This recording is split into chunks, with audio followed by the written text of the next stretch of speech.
através do Dani, papai. Porque nós sabemos que essas aulas também, pai, são do teu coração, papaizinho. Elas vêm, Senhor, elas estão conectadas contigo, Senhor. Então nós te pedimos, conduz agora este momento, Senhor, em nome de Jesus, pai. Então, pessoal, é estranho falar no microfone sem sair nada, né? Esquisito, parece que eu sou um bobão. Então, pessoal, hoje eu quero passar para vocês um overview, uma visão geral de tudo que eu já ensinei acerca do tema do amor, tá? E hoje nós vamos chegar ao arremate, à conclusão final, finalmente, certo? Como vocês podem ver ali no slide, né, eu coloquei o resumo de todo o meu entendimento, a suma do meu entendimento acerca do amor é o que está escrito ali. O amor, ele é um fato. É o fato da união entre dois seres humanos. Então, o amor não é um sentimento, o amor não é uma decisão, o amor não é uma emoção, o amor não é um caminho que você segue simplesmente. O amor, ele é um fato. Todas essas coisas que eu falei, que eu mencionei, fazem parte do amor, compõem a experiência do amor. Tudo que está aqui no quadro, que eu vou mencionar depois, compõe a experiência do amor, certo? São elementos componentes, porém, o amor, no sentido pleno, como fato consumado, a plenitude do amor, aquilo que a gente pode verdadeiramente chamar de amor, é um fato. É um fato que ocorre ou não ocorre. Ele pode ocorrer ou não, que é o fato da união de dois seres humanos, união plena de dois seres humanos. Diversos desses elementos aqui podem estar presentes, tal como o elemento da afetividade ou o elemento da intimidade sexual entre um homem e uma mulher pode estar presentes, e nunca ser realizada a união plena de dois seres humanos. Se fosse assim, né, se apenas a união sexual fosse sinônima da união plena de dois seres humanos, quaisquer pessoas que se encontrassem numa balada e fossem para a cama juntas, teriam o amor dos santos. Teriam um amor divino entre elas. Então vocês podem perceber que essa hipótese é absurda. Então, a união da qual eu falo, ela é um fato que excede em muito a união física, a união matrimonial, a união sentimental, a união de duas contas bancárias, porque é muito comum as pessoas se deixarem enganar por esses sinais exteriores da união. São sinais análogos, são analogias da união. São elementos parciais. Por exemplo, né, você se casa com a mulher pega o teu sobrenome ou vice-versa, vocês passam a viver sob o mesmo teto, a dormir na mesma cama, passam a ter uniões físicas, passam a ter uma conta de luz só, e esses fatos todos, embora eles façam parte da experiência do amor, você pode tê-los todos e jamais ter a união plena com outro ser humano. E esses fatos, eles vão te enganar. Eles vão te dar a impressão de que você tem algum tipo de união com aquela mulher ou com aquele homem, quando na verdade vocês são só dois animais, cada um vivendo no seu próprio mundo e compartilhando momentos de excitação mútua de vez em quando. Eu acabei de descrever com essas duas frases 99% dos casamentos hoje em dia. Por isso que eles são tão malfadados hoje em dia, dão tão mal, com tamanha frequência. Certo? Pode? Eu acho que o casamento real mesmo é só em Cristo. Porque caso contrário, como você falou ali, entra num ciclo de amizade e convivência. Ponto. O máximo que tu pode ter de relacionamento é o sexual. Eu já cheguei quase perto desse tipo de relacionamento com a Dai. porque é tão rápido assim a rotina do dia a dia, você não trata mais ela como um vaso mais frágil, como diz a palavra, ou um amor assim, é quase uma amizade daí. Aí quando o cara é puxado para baixo, novo em Cristo, o cara começa a entender um casamento diferente. Então, é bem por aí mesmo, cara. Então, pessoal, todos esses fatos não são suficientes, tá? Embora, por exemplo, a amizade, ela faz parte do amor. Uma certa caminhada. Você não pode viver com uma pessoa sob o mesmo teto se você não tiver amizade com ela, né? Você não vai viver o seu dia a dia inteiro, né? 24 horas por dia, assim, num transe, num êxtase de enamoramento, paixão e amor eterno. Não é assim. 99% do tempo vocês vão ter que ter a mútua amizade, é normal. Entendeu? E é assim entre quaisquer pessoas, em qualquer relacionamento humano é assim que é, né? Eu com o Diogo também, entendeu? A minha admiração por ele e toda a nossa amizade e tudo mais não se manifesta 100% do nosso dia a dia.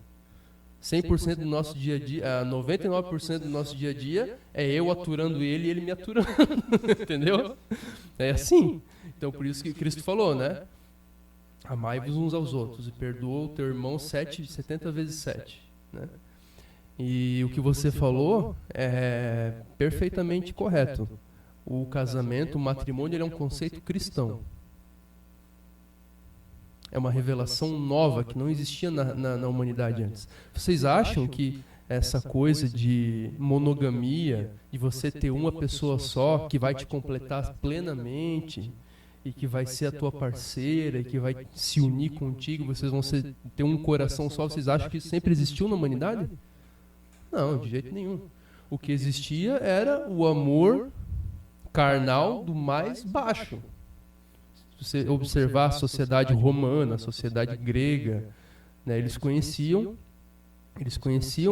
até certo ponto, né, os grandes filósofos conheciam esse fenômeno, mas estava muito distante ainda, né, do amor matrimonial, da união de duas carnes, serem uma só carne. O que Cristo falou quando os fariseus vieram tentar lançar a ele uma pergunta capciosa sobre o matrimônio? O que ele falou? Aquilo que Deus uniu, não separe o homem. Opa, foi Deus que uniu. Não foi o homem que uniu. Compreende? E é uma união monogâmica e na qual Deus coloca sua mão e une as duas pessoas. Então, nesse momento em que Cristo fala isso, no momento em que ele inaugura, nesse momento ele inaugura, porque Jesus Cristo, gente, ele é o verbo divino. Tudo que foi feito por meio dele.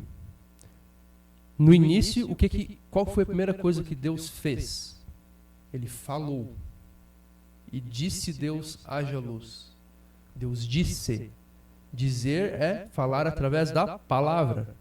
E o que diz em João? Primeiro capítulo de João, no início era a palavra, o verbo. Então, no início, foi Cristo que criou a realidade da luz, quando Deus disse haja luz. Foi através de Cristo que Deus fez a luz. Por isso que se diz em diversas partes na Bíblia que nada do que foi feito sem Ele. Compreendem? Então, quando Jesus Cristo, na Terra, Ele fala algo que nenhum ser humano falou antes, não é que Ele está nos anunciando algo, necessariamente anunciando algo que sempre existiu, ou nos contando algo. Ele está efetivamente criando uma nova possibilidade para o ser humano. Porque a palavra dele cria realidades. A palavra dele cria as coisas do nada. Criou a luz do nada. Meu, isso aqui está me incomodando. Vou ficar de pé mesmo. A palavra dele criou a luz do nada. Vocês imaginam o que é criar a luz, gente, do nada? Não é uma lâmpada, é a própria luz. Ex nihilo, do nada. Imagine a onipotência que isso implica. É inimaginável. Então, quando Cristo fala aquilo que Deus uniu não separe o homem, quando ele inaugura esse novo conceito, quando ele fala, ele expressa esse novo conceito de matrimônio, ele está inaugurando uma nova possibilidade de vida para o ser humano na Terra. Então, essa possibilidade de amor conjugal não estava aberta plenamente antes para o ser humano. E é dentro dessa revelação que eu tenho falado do amor desde o início. Da possibilidade inaugurada por Cristo. Compreende? Então, o que você falou é muito mais profundo do que você mesmo imagina. Só dá para ter um matrimônio de verdade em Cristo. E é fato mais certo. Então, pessoal, eu quero agora trazer para vocês uma visão geral de todos os elementos que compõem o fenômeno do amor, para a gente chegar ao arremate, à conclusão final. Tá? Esse processo aqui, lembra que na última aula a gente falava do eu? Agora vocês vão entender por que eu falei tanto do eu. Podem ver que eu coloquei o eu aqui no centro, certo? Do eu irradia como um sol, como uma luz, irradia para o teu corpo, para o teu espírito e para a tua psique as intenções amorosas. Você pode chamar isso aqui de intenção amorosa. Esses raios que partem do eu, você pode chamar de intenção amorosa, tá? E eles vão partir, esses raios que partem do teu eu, isso daqui a Bíblia chamaria de coração, do teu coração mais profundo, do teu centro vital, do teu centro de decisão, de vontade e de testemunhar da realidade, certo? Desse centro vai partir os impulsos amorosos que vão através do teu corpo, através do teu espírito e através da tua psique criar a realidade, o fato da união com outro ser humano. É através dessa força que parte do teu eu para todas as regiões do teu ser que você pode consumar o fato da união plena. Não tem outro modo, certo?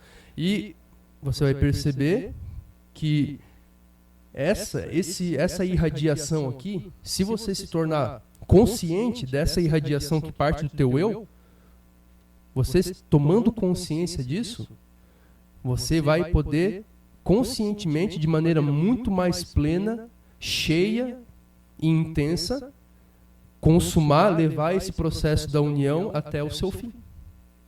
Por que as pessoas ficam paradas, às vezes, em um aspecto só desses? Porque eles não têm noção do que está acontecendo. Entendem? Tá. Então, vamos voltar ao início, certo? Tudo começa, no amor entre um homem e uma mulher, começa com um mero magnetismo entre os sexos. Existe um fato natural de que o homem se atrai pela mulher e a mulher pelo homem.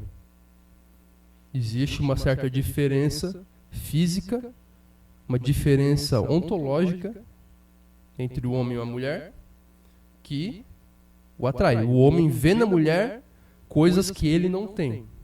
E a mulher vê no homem coisas que ela não tem e que para ela são desejáveis. Por isso que eu não gosto de mulher musculosa, né? Se eu quiser mulher músculo eu tenho. Por que eu vou querer uma mulher musculosa? Eu quero aquilo que eu não tenho, entendeu? Eu acho que os caras que gostam de mulher musculosa são meio mais pra lá do que pra cá, sabe?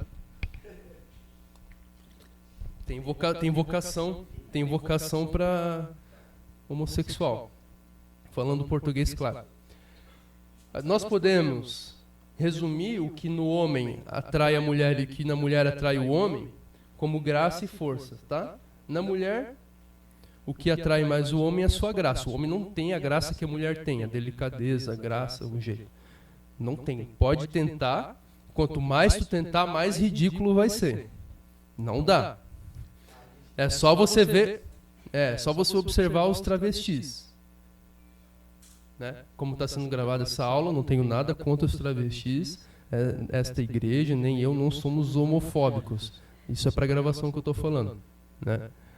Porém, é um fato estético que o homem, quanto mais másculo ele é, mais ridículo ele vai ficar se ele tentar se tornar feminino.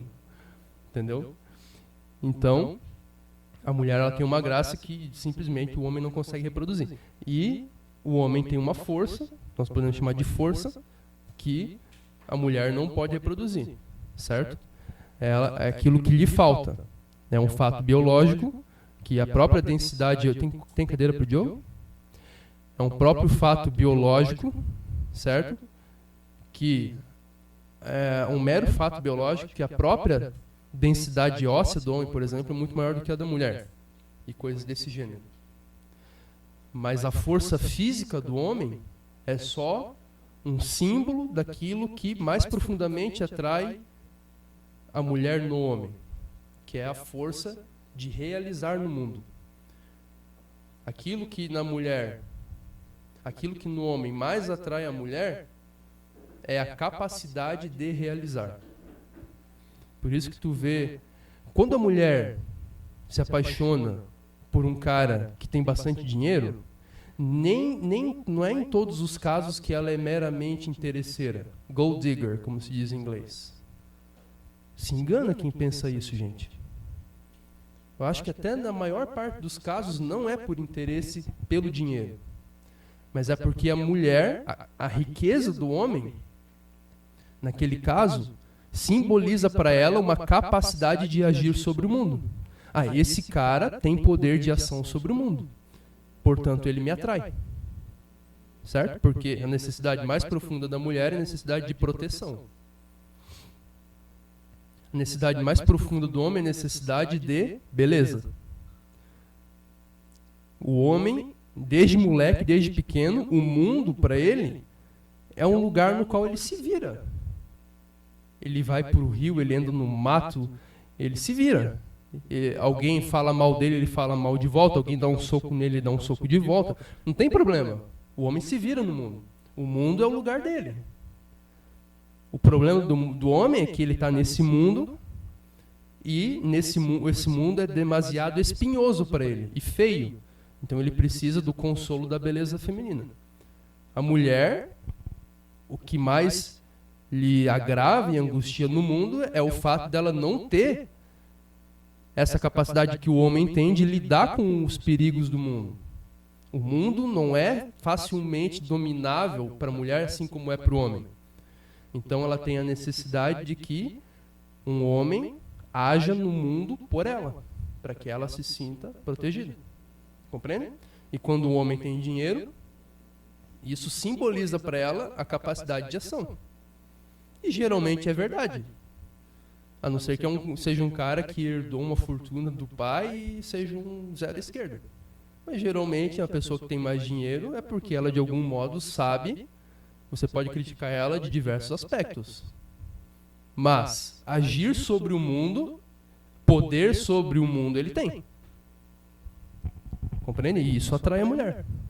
Então essa força aqui, e a força física do homem, é só um símbolo dessa força total do homem, de agir sobre o mundo.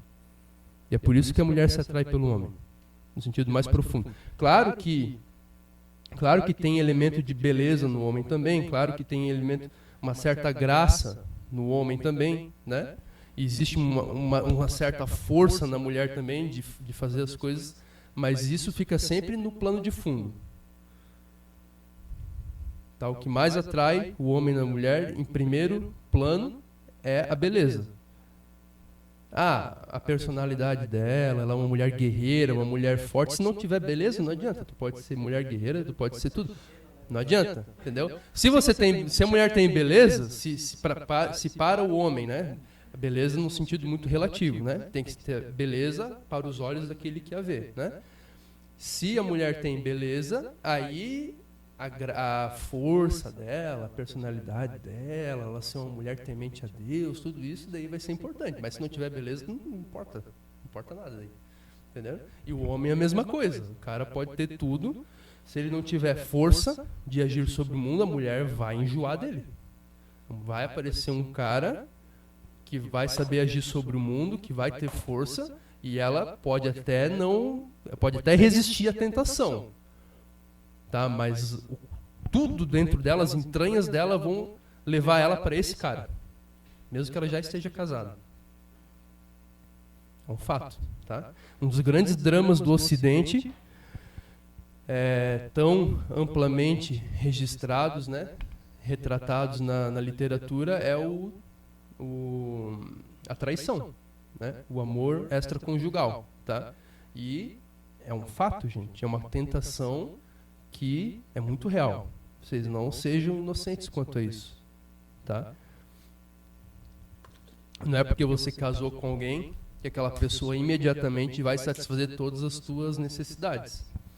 Então, se a mulher casa com um homem, porque tem um papo legal, é bonitinho e tal, aí daqui a pouco a mulher percebe que o cara é fraco. Fraco no sentido moral, fraco no sentido espiritual, fraco no sentido físico. Primeiro um homem forte que aparecer perto dela, ela, assim, as entranhas dela, entendeu? O útero dela vai levar ela para esse cara. Aí como é que resolve essa situação? Fala com o pastor, eu não sei como resolve essa situação. Sacrificar pela pessoa. Aí, isso aí. Não, mas não é só, mas não é só a força. A força física é só um símbolo. É um símbolo. Entendeu? Se o cara tiver força, não tem solução. Exatamente. A mulher vai se sentir atraída por outros caras e não tem jeito, mano. Entendeu? Claro, é a mesma coisa. Exatamente. E o que Cristo falou, e o que está em Gênesis também, sereis uma só carne. Carne, não é espírito, entendeu? O amor entre homem e mulher, gente, ele tem esses elementos animais, não tem jeito. Não tem como escapar disso. E é muito belo. Por quê? E é ótimo que seja assim. Como nós vamos ver aqui, o amor começa nesse nível biológico mais baixo, mais fisiológico. Certo? E ele vai até a copa mais alta da árvore. Assim como falava Khalil Gibran, depois eu vou trazer um verso dele que expressa isso. Ele diz que o amor, ele vai até nas tuas raízes no chão, debaixo do chão, e ele sobe até as tuas folhas, os teus ramos mais altos que estão balançando no vento do Espírito. O amor é isso. O amor, ele engloba todo o teu ser animal, teu ser social, teu ser psíquico, tua história, certo? E o teu espírito e o teu coração. Certo? Ele é pleno, ele é completo, tá? Então, aí aconteceu o fato do magnetismo, certo? Ocorre o enamoramento. Pode ocorrer o enamoramento, sobre o qual eu já dei, acho que 1 ou 2 aulas, tá? Se vocês quiserem saber, né? Olhem lá. Aí aconteceu o enamoramento, passa todo um processo, pode passar um processo, né? Estou descrevendo em termos gerais, lógico, pode acontecer de maneiras muito diferentes, né? Mas em linhas gerais vai acontecer o que eu estou descrevendo aqui, tá? Ocorre que o enamoramento vai abrir os corações, vai dispor os corações para o descobrimento da nudez, a entrega. Isso é um fato muito traumático do enamoramento e do amor. Um momento em que literalmente, você fica nu na frente da outra pessoa. A nudez física, emocional, sentimental, total. Esse é um fato marcante na história do amor. O momento em que, geralmente, a mulher, ela tem mais dificuldade para se entregar. É ela que é mais traumático para a mulher, geralmente. Mas para o homem também é uma experiência traumática. Pelo fato da mulher também estar se entregando para ele. Correto? Então houve o enamoramento vai começar a desafiar as pessoas a se entregarem uma para a outra, a descobrirem a nudez uma da outra. Ocorreu esse fato, esse é o termo que a Bíblia usa como conhecer. Adão conheceu Eva. Descobriu. Antes dele ir para a cama com Eva, ele não a conhecia verdadeiramente. Havia algo que ela escondia ainda. A nudez dela. Ela ainda escondia. E essa nudez é física, mas não é só física. A principal nudez é o momento em que duas pessoas se tocam com intenção amorosa e uma deixa a outra se tocar com intenção amorosa. Esse é o maior descobrimento, é a experiência mais traumática desse fato. Certo? Já andavam nus, exatamente. Mas ele conheceu Eva depois da queda, a Bíblia diz. Depois que eles perceberam que estavam nus. Entendeu? Então, mas eu não estou falando agora de Adão e Eva, falando de nós hoje aqui. É assim que ocorre, nessa sequência, tá? Aí o que ocorre, gente?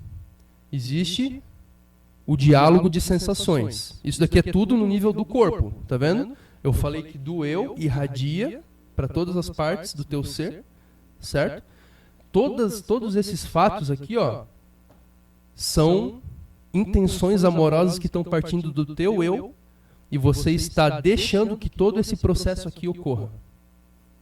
Se não houvesse a concomitância, se não houvesse a concordância do teu eu, essas coisas não ocorreriam. Todas essas coisas aqui são mais ou menos naturais. Você não precisa fazer força para que elas aconteçam. Mas você precisa consentir nelas. Certo? Principalmente no fato do descobrimento da nudez. Você vai sentir todo o trauma dessa experiência. Você vai ver como é preciso que o teu eu deixe que isso aconteça. Como é um consentimento. Principalmente nesse fato aqui. Tá? Aí começa a ocorrer, no nível corpóreo também, o diálogo de sensações. A relação sexual, não só a relação sexual, mas toda a vida corporal, né, do casal, ela é um diálogo de sensações. Existe uma pergunta, uma resposta, existem exclamações, existem interrogações, existem provocações, existem ironias, existem brincadeiras, piadas, tudo isso no nível físico, no diálogo das sensações. Isso daqui é um mundo muito rico, certo?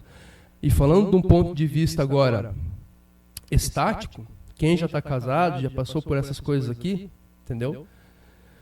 Tome consciência da força, da intenção amorosa que parte do teu eu para outra pessoa e viva essas coisas aqui de maneira consciente, tome posse disso. E você vai ver uma força criativa nova para viver essas coisas aqui. Deixe que a força do teu eu, a força que parte do teu coração com intenção amorosa, que irradia do teu coração mais profundo, te inspire para essas coisas aqui. Para esse diálogo de sensações e tudo mais. Eu estou falando para quem é casado já. E quem não é casado, tome nota de fazer isso um dia. Porque vai dar uma nova força criativa para esse diálogo. E esse diálogo aqui, ele é interminável. Certo? Compreenderam? Depois disso, acontece uma experiência muito esquisita. Eu não sei como eu sei dessas coisas, tá, gente? Eu estou falando aqui, mas eu não sei como... Eu estou me perguntando agora, como é que eu sei disso? Mas ocorre. Eu não sei, através da imaginação. Também. Experiência literária e artística. Isso, exatamente. E os homens que escreveram esses livros, eles passaram por tudo isso. Exatamente, exatamente. Mas eu abençoo você a falar de todas essas questões, porque de fato, tudo que você fala é visível comigo na experiência, por isso que eu nunca brinquei. Sim, sim, sim. Então é a verdade comigo. Correto. O que você fala, Lucas? Sim. Beleza. Então, gente, o que ocorre? Aqui ocorre, eu não sei como é que eu sei disso daqui, tá? Mas acontece. Vai acontecer uma experiência que você vai, em que vai ser consumada aquela profecia, né? Ou aquele comando de Deus que tornar-se-ão uma só carne. Você vai sentir que a outra pessoa é carne da tua carne. Vai ter um senso de pertencimento mútuo. Na relação sexual, matrimonial, dentro do matrimônio, dentro do casamento, na entrega plena, no descobrimento pleno da nudez um do outro, certo? Eu não sei exatamente se acontece logo na primeira vez. Eu não sei. Mas eu sei que muito logo acontece isso daqui. Você vai ter um senso muito esquisito de que a outra pessoa faz parte do teu ser. De que de algum modo é uma experiência mística, uma experiência mística no sentido, não vou explicar agora, mas não é no sentido comum da palavra mística, tá? Uma experiência espiritual, tá? Em que ocorre um pacto de sangue. Você vai sentir uma realidade espiritual profunda dentro de você, como se o sangue da outra pessoa estivesse correndo dentro do teu corpo. Como se o corpo, você vai olhar para outra pessoa e você vai imaginar, você vai sentir, ter um sentimento de que a outra pessoa faz parte do teu corpo. De que, de algum modo, toda a linha genética da família dela e da tua família se encontraram ali e aconteceu alguma mágica no negócio. Vocês já tiveram isso? Acontece isso, Lucas? Então.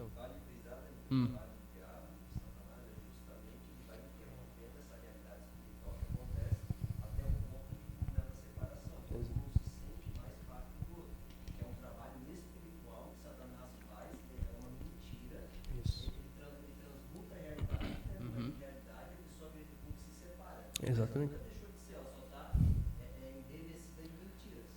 Vamos. Cara, dá até para eu fazer uma aula só sobre cada engano de Satanás em cada uma dessas partes aqui. Cada engano de Satanás. Porque eu consigo observar diversos. Só pensando aqui eu consigo me lembrar de diversos. Né? Existem diversas sugestões que Satanás sopra no teu ouvido, não audivelmente, não verbalmente, mas através de sentimentos e imagens sutis que vão te guiando.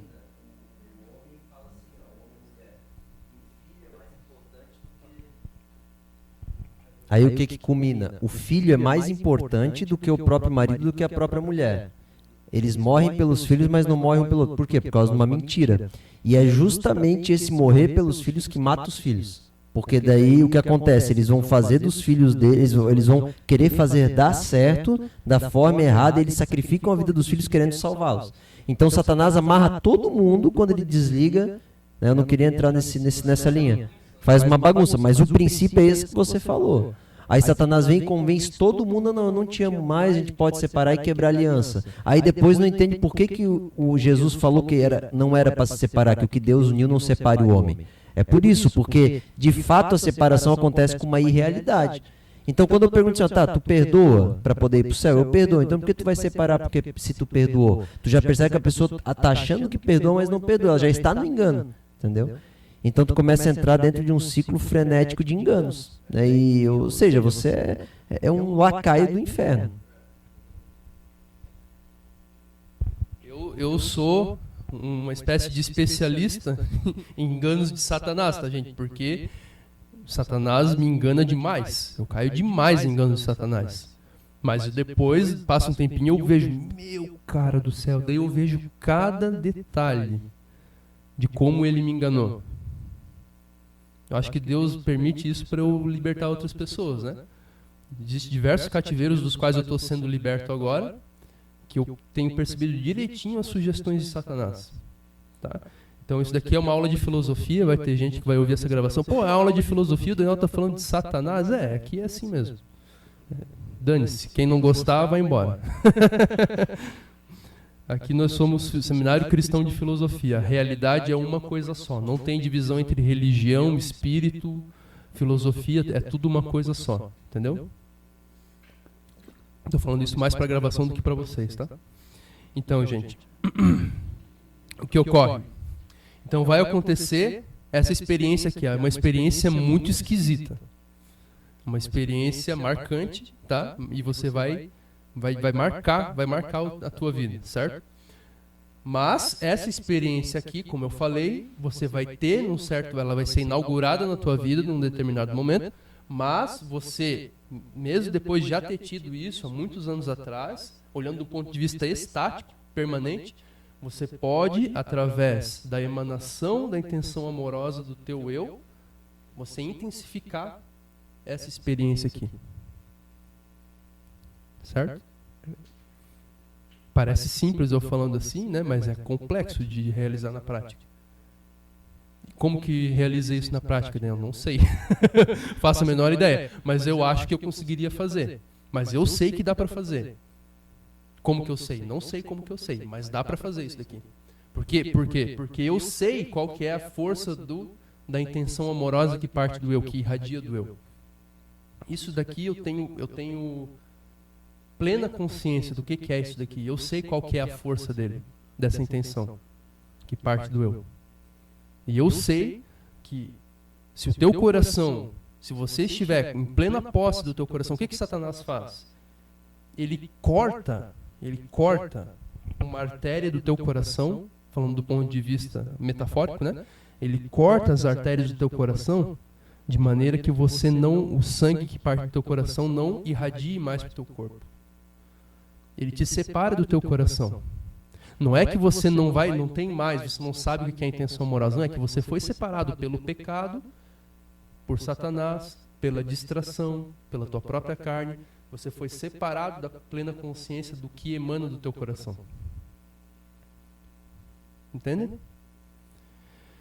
E tudo que nós precisamos fazer é retornar, dar um passo atrás e retornar a ouvir e a testemunhar e a tomar posse do que emana do nosso coração. E religar as artérias para que o sangue volte a circular. E eu tenho feito isso. Parte do esforço filosófico é fazer isso. E eu sei a força que isso daqui tem. E eu sei que essa força, essa irradiação, ela é como que, sabe um elemento, aquele líquido que você pinga assim, para ver se um negócio é ácido ou alcalino, e imediatamente o líquido fica azul? É como algo assim. Pinga uma gota na água e ela muda de cor. Quando um raio dessa intenção amorosa, ela toca na tua consciência, ela é capaz de trazer toda essa realidade aqui de volta para você. E intensificada, cada vez mais intensificada e profunda. Certo? Todas essas experiências aqui, elas são infinitas, tá, gente? Elas são intermináveis. Elas são intermináveis em variedade e em profundidade. Correto?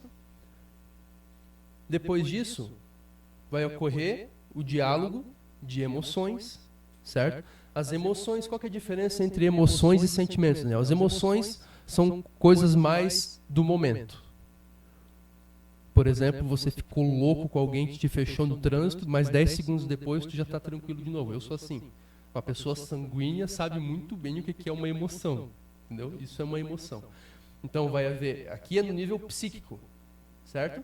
Vai haver diálogo de emoções, vai haver a intenção consoladora, você vai sentir na tua psique o toque da outra pessoa. Você vai sentir a intenção dela de te consolar através de milhões de coisas, de gestos e de atos. A intenção dela vai tocar a tua psique. e vai te tocar afetivamente profundamente. Essa é a intenção amorosa. Quando tu sente que a pessoa tem a intenção de te consolar. Certo? O homem, né, a mulher, aliás, ela vai sentir psicologicamente, na psique dela, ela vai sentir protegida. Psiquicamente protegida. Isso é extremamente importante para a mulher. E é um dos fatores mais relevantes na felicidade da mulher na Terra. Porque a mulher, ela é muito mais psíquica do que o homem. Por que a mulher fala tanto, gente? Não é porque ela gosta de falar. A mulher fala mais que o homem porque ela pensa mais que o homem. Acho que para cada pensamento que o homem tem, a mulher tem 20 pensamentos. A mulher pensa mais. A mulher é mais mental do que o homem. Certo? Então, ela vive, a mulher vive, a grande ênfase na vida masculina é o corpo. O homem, ele age no mundo através do corpo, ele tem o corpo dele como instrumento de ação. A ênfase na mulher é a psique. Ela age no mundo através dos seus pensamentos. Sempre foi assim. A famosa imagem, né, da rainha que, através do seu jogo de influências e artimanhas e ardis, ela faz acontecer ou desacontecer guerras. A mulher sempre agiu assim. Né? Através da força psíquica, a mulher pode causar guerras, fazer que um monte de marmanjos se quebre no pau na guerra ou não. Essa é a força da psique da mulher. Então, por isso que a mulher é muito mais psíquica, tem muito mais pensamento do que o homem. E tendo uma vida psíquica muito mais intensa do que o homem, quais que são os elementos da vida psíquica? Alguns dos elementos mais fortes da vida psíquica na Terra. O medo, a angústia, a preocupação, a inquietude. Por isso que a mulher é mais inquieta, é mais preocupada e se preocupa com todos os detalhes. Vai ter, sei lá, uma festa amanhã, a mulher já está preocupada com 645 detalhes. Entendeu? O homem chega amanhã, ele vê o que ele faz. Entendeu? É isso daí, entendeu? Vai viajar, a mulher já planeja cada segundo da viagem. Vai viajar, o cara, chegou a hora de viajar, cadê minha cueca? Vai lá procurar a cueca, põe na mala e sai. Entendeu? Claro, eu estou falando da ênfase natural de cada um, certo? E a mulher tem que domar, o homem tem que domar isso e a mulher tem que domar o seu impulso também. Senão você vai ter uma vida miserável, tá? Então, a mulher ela é muito mais psíquica do que o homem. E um dos papéis fundamentais do homem é acalmar essa vida psíquica da mulher através de um sentimento de proteção. Quando a mulher se sente protegida, amada, cuidada, essa vida não é que ela não vai ter mais esses pensamentos, ela vai ter. Só que vai ficar lá no fundinho, assim, ela vai ficar tranquila. Cada vez que vierem esses pensamentos de preocupação, o que vai acontecer, o que vai ser de mim, não sei o que, vai vir a imagem do marido dela. E aquilo ali vai se impor, vai silenciar toda a torrente de preocupações dela. Segurança emocional. Isso acontece muito com a criança também. A criança, seja macho ou fêmea, a criança, ela tem muita necessidade de proteção psíquica também, certo? E o homem, ele vai viver na vida psíquica dele, em relação à mulher, uma relação de fruição da alegria que a mulher lhe causa. A mulher que gere proteção para o homem não está fazendo muita coisa para o homem. Bem pelo contrário. Na verdade, ela está fazendo um papel que não é o dela, né? Então, gente, assim, a mulher, ela tem muito aquele negócio de querer fazer as coisas junto com o marido. Eu não estou dando conselho para ninguém, estou só explicando algo que eu vejo, tá? Conselho é com o pastor. Porém, a mulher tem muito esse negócio de fazer as coisas, vamos fazer as coisas em parceria, de camaradagem, de fazer as coisas juntos. Por quê? Porque quando ela sente que o homem é um parceiro dela, um amigo dela, que a protege, que faz as coisas junto com ela, se sente protegida. Então isso tem um valor muito forte para ela. O homem ir numa festa com ela, o homem ir num cinema com ela e dar a mão para ela, entendeu? Isso tem um valor, assim, um valor gigantesco para a mulher, porque ela se sente protegida. Compreende? Ela sente que o homem é um companheiro dela, é um cara que está ali para ser amigo e protetor dela. Mas daí a mulher pensa que isso tem valor, o mesmo valor que tem para ela tem para o homem também, mas não tem. Às vezes a mulher quer fazer algo junto com o homem para sentir aquela amizade, aquela camaradagem, aquela parceria, e o cara só quer ficar sozinho, cara. O homem ele é mais independente nesse sentido, nesse aspecto. Entendem? A mulher ela quer demonstrar porque essa camaradagem, essa parceria a satisfaz e a consola, ela acha que isso vai consolar igualmente o homem. Por isso é desconfortável. Entendeu? O famoso exemplo, né? A mulher chega e conta como é que foi, né? O homem pergunta como é que foi seu dia para a mulher, né? A mulher adora que perguntem isso. Ela fica 2 horas falando e ela vai se sentir muito protegida com isso. Se o cara tá cansado, chega em casa e a mulher pergunta, amor, como foi teu dia? Meu Deus, que saco, cara, tem que falar isso. Entenderam? Em vez de perguntar pro teu marido como é que foi o teu dia, faça isso daqui, ó. Vai lá e dá um beijo nele. Abraça e dá um beijo. Vai cheirosa, bonita, dá um abraço e um beijo. Isso vai valer muito mais do que qualquer pergunta que você possa fazer para ele. É isso daqui que consola o homem. Compreendem? Porque a necessidade do homem é por beleza, não é por proteção. O homem se protege a si mesmo.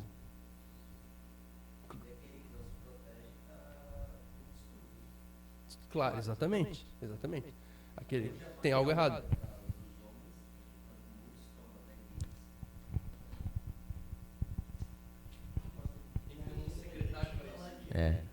Eu percebo assim como pastor, né? Tu está falando, né, no prisma literário e filosófico, eu estou falando assim como pastor, né?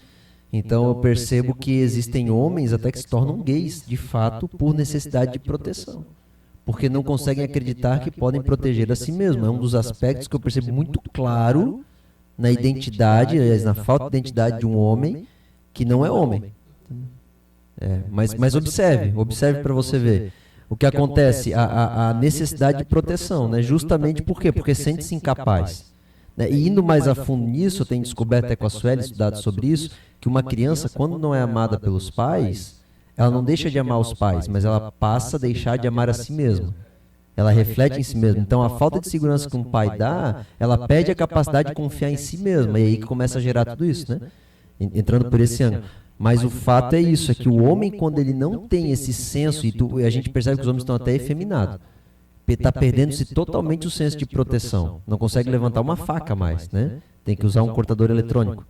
Então, é terrível, é terrível. Eu vejo por mim, o meu padrão de masculinidade já é um padrão aquém dos meus pais. E dos meus avós, então nem se compara. Eu já era com 18, 20 anos, era parrudo. Nem acabou ainda o crescimento de barba, entendeu?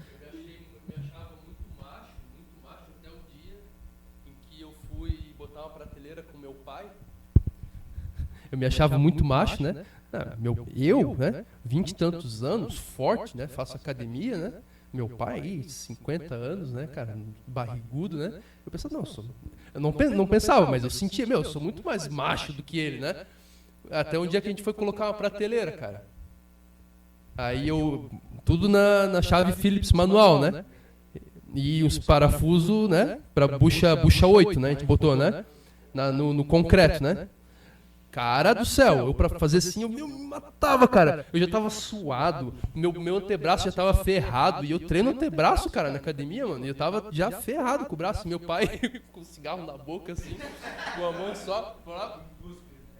Deu 3 viradas assim, pronto, colocou o parafuso, cara. Eu pensei, meu Deus, cara, ele é homem, eu não sou homem, cara, perto dele, entendeu? Então é esse padrão, a outra geração, uma geração mais velha, os caras eram mais parrudos mesmo, é verdade, tá? Então, para continuar, gente. isso vai gerar, vamos tentar acelerar um pouco aqui. Isso vai gerar, aí também tem. Então, esse daqui é muito rico, eu estou tocando só por cima, tá, gente? Essa vida aqui, esse binômio, né, da proteção que o homem dá à mulher e da alegria que a mulher dá ao homem, isso é muito rico. Você pode, através da força que emana do teu eu, você pode expandir e aprofundar muito essa experiência, certo? A mulher, do jeito que eu falei, tá? E o homem, do jeito que eu falei também. Não vai tentar fazer o contrário que vai dar o efeito inverso, tá? E vai haver um diálogo de afetos e memórias, conforme o tempo passa, né? Aqui não, agora não vou falar do ponto da historicidade ainda. Mas, conforme você conhece a pessoa e você conhece a história psíquica dela e as características psíquicas dela, você vai começar a se tornar capaz de dialogar afetivamente com ela. Isso é muito sutil. Muito sutil. Eu não tenho tempo para entrar agora em todas as nuances disso daqui. Mas se você tiver sensibilidade suficiente, aqui geralmente o homem é um grosso e a mulher fica sempre passando necessidade, né? Mas se você tiver um pouco de senso, e se você treinar sua imaginação, e se você se concentrar no seu coração, você vai conseguir fazer isso. Dialogar afetivamente com o teu cônjuge. As profundas afeições da pessoa. Por exemplo, entenda os profundos traumas, as profundas experiências afetivas que a tua mulher teve desde pequena. E dialogue com ela sobre aquilo. Tu vai ver que vai ser uma libertação para ela. Vai ser uma redenção de todos os traumas e cicatrizes que ela tem, de certo modo. E não só experiências negativas, experiências positivas também. Certo? Então é um mundo muito, muito, muito rico também, tá? Mas eu tenho que acelerar agora. Afetos e memórias, isso tudo está na vida psíquica. Tá. Existe... Aí, tudo isso daqui vai formar uma biografia afetiva. Conforme o tempo passa, as décadas passam, vocês dois vão ter uma biografia só. Vão ter uma vida afetiva só. Isso é lindo. É uma das experiências mais bonitas do matrimônio na face da Terra. Você ter uma experiência, uma biografia afetiva, emocional, junto com outra pessoa, sentimental. É muito sutil isso daqui, gente. Por exemplo, o casal mais velhinho que lembra das músicas da juventude. Entenderam? Vocês não imaginam como isso potencializa a experiência do amor. Você ter uma memória comum com outra pessoa. Uma biografia sentimental comum. Uma biografia só. Tá? Então isso é o que eu chamei de biografia afetiva. Aí você chega no ponto mais alto do ser humano, que é a contemplação mútua. Isso eu me lembro que eu entendi uma vez lá em Curitiba, saindo do ônibus. Eu entendi isso aqui, eu pensei, cara, eu tenho que escrever, tomar nota disso agora. Eu cheguei em casa, tomei nota disso daqui. Que o amor, no sentido espiritual, no sentido um pouco mais pleno, entre dois seres humanos, não é você contemplar o outro. Não é você... Porque, cara, eu tinha um senso, um incômodo tão grande quando eu via os filmes de romance, porque eu percebia que um ficava tentando contemplar o outro. E aquilo se tornava monótono, chato. O amor, cara, ele é profundamente intensificado, o fogo do amor, ele é intensificado profundamente quando não você tenta contemplar outra pessoa, mas você e ela contemplam o ser. E vocês dois juntos dialogam sobre aquilo que vocês contemplam. Do ser. Por exemplo, você se ajoelha, ora, e você tem uma revelação profunda sobre alguma coisa que Deus te dá. Você contempla o trono de Deus, você sente o amor de Cristo, você sente sei lá, o Espírito Santo mover de uma maneira incrível, você sente o hálito de Deus, você ouve a música do céu, alguma coisa assim. Ou você simplesmente vê uma obra de arte e você tem uma experiência também de contemplação. Isso você tem que fazer junto com a tua esposa, com o teu cônjuge. A contemplação mútua, ela vai gerar uma coisa muito louca entre vocês dois. Eu usei esse termo genérico aqui porque eu não tenho tempo agora de conceitualizar isso. Tá? Mas vai gerar uma espécie de memória espiritual comum. A contemplação espiritual mútua. E você pode treinar isso através de obras de arte. Porque o que está mais próximo, o que é mais próximo do Espírito, da revelação do Espírito Santo, são as obras de arte. Música, quadro, né? Olha que quadro bonito que está ali, né? Aquela pintura. As obras de arte, é uma pintura. As obras de arte, certo? É do Volegov. O que mais se aproxima da revelação puramente espiritual é a arte. Então você pode treinar com o teu cônjuge a contemplação mútua de obras de arte. Você vai ver, cara. Faça isso durante algumas semanas. Eu estou dando como se eu soubesse a prática disso, né? Mas imagino eu que durante algumas semanas ou meses, se você fizer isso, você vai ver o enriquecimento mútuo que vai haver, o enriquecimento da relação amorosa de vocês dois. Porque isso vai preparar vocês dois para contemplarem o mundo do espírito. A contemplação de obras de arte. Compreenderam? Aí ocorre aquilo que eu expliquei na outra aula, a ontogênese. Vocês lembram o que é a ontogênese? Ontogênese é a capacidade que o ser humano tem de criar as coisas do nada. Nós compartilhamos com Deus a capacidade de criar as coisas do nada. A pessoa que compôs a música Oceans, ela não é uma realidade? De onde que a pessoa tirou aquilo? Do nada. Ela trouxe à existência algo onde que existia, por exemplo, você faz uma cadeira, certo? Todo o material que está nessa cadeira aqui existia em algum lugar antes, certo? E o material com o qual ela fez a música Oceans existia onde? Em lugar nenhum. Ela tirou aquilo do nada. Até mesmo no caso da cadeira, você está fazendo algo do nada, porque a forma da cadeira, enquanto tal, não existia. Então, ontogênese é isso. É a capacidade de você criar realidades. E ontogênese mútua. Então, você vai se criar a si mesmo, através dessa força que parte do teu eu, você vai se criar a si mesmo, o teu próprio ser, tu vai criar, tu vai contemplar no mundo do espírito as coisas belas, boas, verdadeiras, certo? É infinito esse mundo aqui. E você vai trazer, através da força do teu eu, tu vai trazer essas coisas para a realidade, para o teu próprio ser e para a tua vida do dia a dia. Quando você pratica um ato de justiça, é isso que você está fazendo. Você contemplou que a justiça é algo bom e desejável e você está criando, trazendo para o mundo uma situação nova. Por exemplo, o Diogo. Quantas pessoas ele ajuda? Ele está trazendo para a realidade do mundo algo que ele contemplou no mundo do espírito. Aquilo se torna realidade.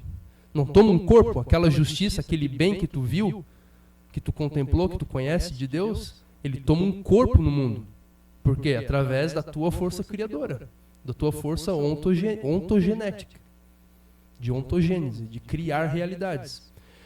E isso, você vai conseguir criar realidades espirituais em você e no teu cônjuge.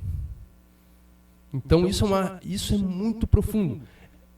O descobrimento da nudez, gente, a entrega de um corpo para o outro, não é nada perto disso daqui. Quando a mulher se entrega plenamente para o homem para a mulher, o que acontece? Acontece uma ontogênese na mulher. Um bebê é gerado dentro dela. Um novo ser humano. Certo? Igualmente aqui. Mas aqui é uma experiência muito mais profunda. Perto disso daqui, isso daqui não é nada. Toda aquele trauma, aquela experiência traumática, e intensa da entrega plena de 2 corpos, que vai gerar uma realidade nova na mulher, uma realidade nova no mundo, que é um bebê. Essa experiência, ela é só uma imagem disso daqui, da ontogênese mútua. Através da tua força espiritual, tu podes criar, tu vai criar a tua mulher. A tua mulher vai te criar. Quem é o Lucas? Quem é a Daiane? Em parte, tu vai criar a Dai e ela vai te criar. E esse ser, entre vocês dois, vai ser uma terceira coisa ainda.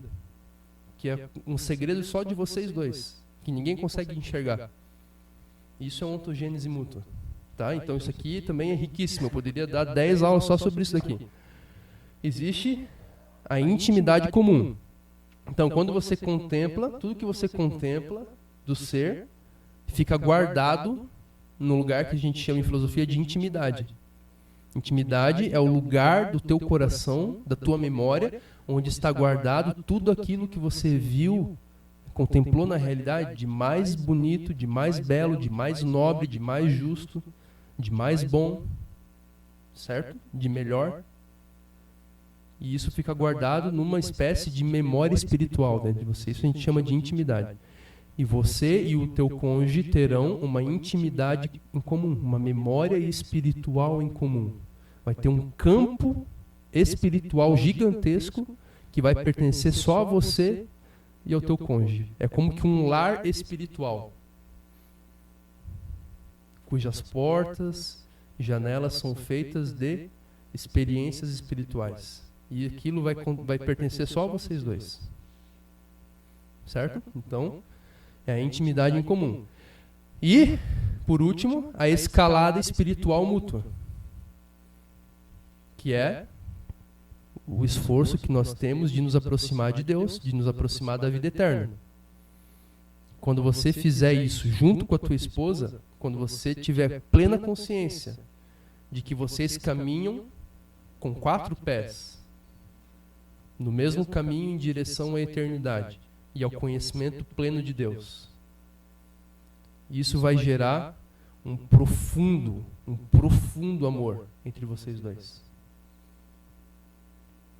Porque a tua parceira de caminhada espiritual, porque essa parceira tua de escalada espiritual, até Deus, ela compartilha de uma intimidade contigo, espiritual, ela criou realidades espirituais em ti, ela contemplou o mundo espiritual junto contigo, do teu lado, ela dialogou emocionalmente contigo, ela, durante sua vida inteira, praticou intenções consoladoras, ela te causou alegria ou proteção, ela tem uma biografia afetiva junto contigo, ela é carne da tua carne, compreende?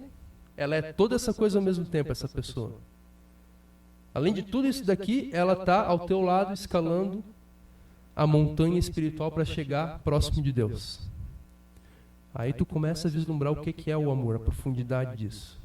Aí você contempla, você pode começar a entender o que São Tomás de Aquino falava. Que o amor é o desejo da eternidade do ser amado. A eternidade para você não vai fazer sentido se essa pessoa não estiver lá. E se essa pessoa não estiver lá? Não sei. Isso é uma pergunta para o pastor. Mas eu sei que olhando desde cá, olhando do ponto de vista da Terra, você vai ter esse sentimento dentro de você. Que se a outra pessoa não estiver na eternidade contigo, não vai fazer sentido. Porque ela é isso tudo para você. Isso é o amor. Aí, esses raios que irradiam do teu eu, em todos esses atos aqui, vai adquirir uma intensidade realmente de um fogo consumidor mais forte do que a morte, porque você quer que a outra pessoa vá para o céu junto contigo. Porque o céu não vai fazer sentido para você sem a outra pessoa. Porque o desejo de eternidade do ser amado, como dizia São Tomás de Aquino. Agora, se a pessoa não estiver lá no céu, foi exatamente, pela noiva dele.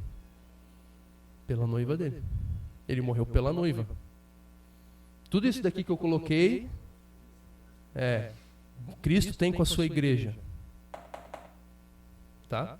Tudo que o homem vive com a mulher aqui, tudo isso aqui, Cristo vive com a igreja. Por isso que Paulo fala, né?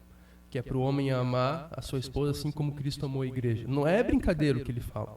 Tem uma realidade espiritual, assim, tem um conhecimento por trás disso, gente. Não é simplesmente, seria bom que você amasse a sua esposa como Cristo amou a igreja. Não, cara, não. Tem uma realidade espiritual profunda por trás aí, cara. É a estrutura da realidade isso. É engraçado como a Day, eu e ela vão casar agora mais uns tempos. Ela compreende tudo isso aí já. E ela sempre me cobrou, cara. Precisa compreender o que Deus quer. Qual o casamento que Deus quer. Porque é muito profundo. Cristo vai vir buscar a sua noiva. E eu comecei a orar em cima disso, pedindo. Cara, eu preciso entender. Eu não quero o ato, mas eu quero entender o casamento. E agora perfeitamente. Em todas as áreas. Isso daqui é só um esboço, tá, gente? É só um esboço, né? Se eu fosse para delinear o mapa inteiro, eu teria que ficar uma semana trabalhando nisso daqui para eu, né, meditar certinho cada ponto. Tá? Isso daqui vem de meditações minhas, mas esse ponto específico aqui dá para explanar muito melhor ainda. Certo? E como eu falei, cada ponto desses aqui é uma vida infinitamente variável.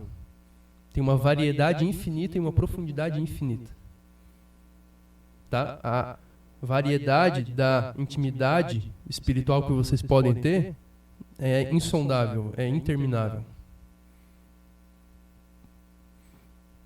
Um dia, gente, eu morava na 15 e eu trabalhava lá na Cyberplay, né?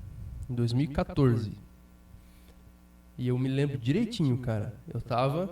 Me lembro do ponto na calçada em que eu tava, em que eu entendi a dimensão vertical do ser, que é infinita, que o ser é infinito verticalmente e horizontalmente. E eu juro pra vocês, juro não, né? Vou usar outra palavra, né? Em verdade vos digo que eu tava no meio da rua, cara, eu cheguei a me curvar de tanta alegria que eu senti de entender isso. Porque tudo isso daqui, de um certo modo, eu entendi naquele momento.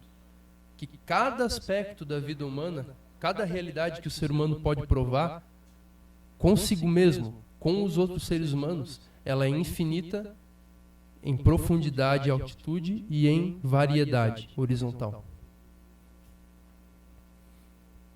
Isso daqui não termina nunca. Se você tem alguma sensação de monotonia na sua vida, é porque você está vivendo uma vida animal.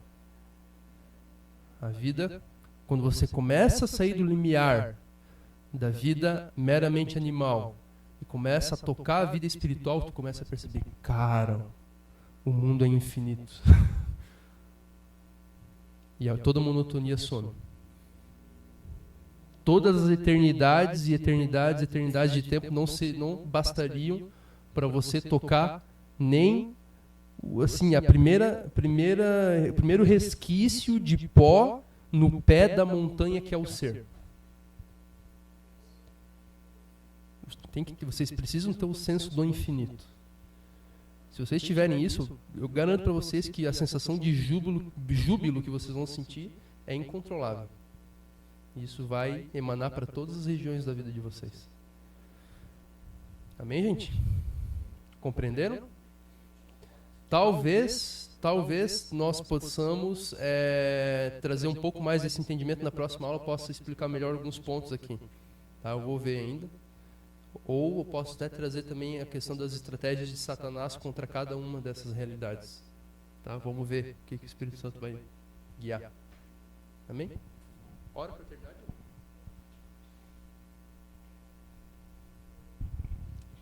Senhor Deus e Pai, obrigado por esse momento, Senhor.